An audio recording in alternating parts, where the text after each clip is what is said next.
In this week's midweek metals report, the gold cartel smashes gold and silver lower again. Trump says he would be open to meeting with North Korean dictator Kim Jong-un. Obamacare repeal might finally pass the House. And Trump talks with Putin about Syria. Our mission at SD Bullion is clear: the lowest cost gold and silver available online.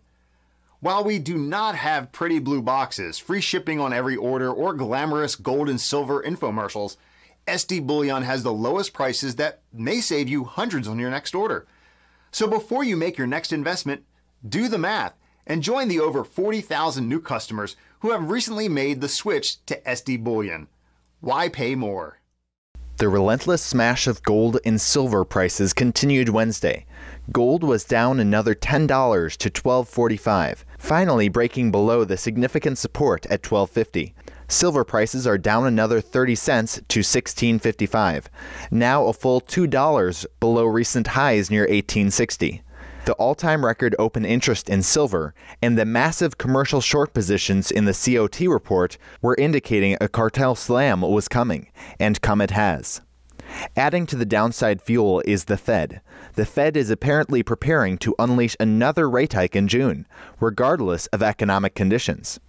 The metals have stabilized in the wake of the FOMC statement's 2 p.m. Eastern Time release, and we are looking for a bottom in both metals over the next 48 hours as an excellent entry point opportunity.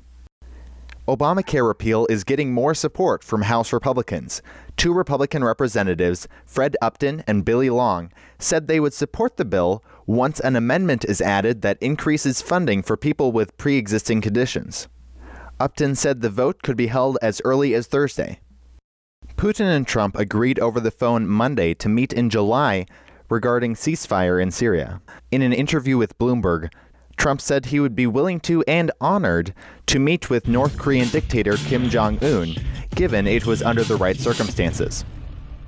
Make sure to stay tuned on Friday for the SD Weekly Metals and Markets Wrap. I'm Elijah Johnson, signing off.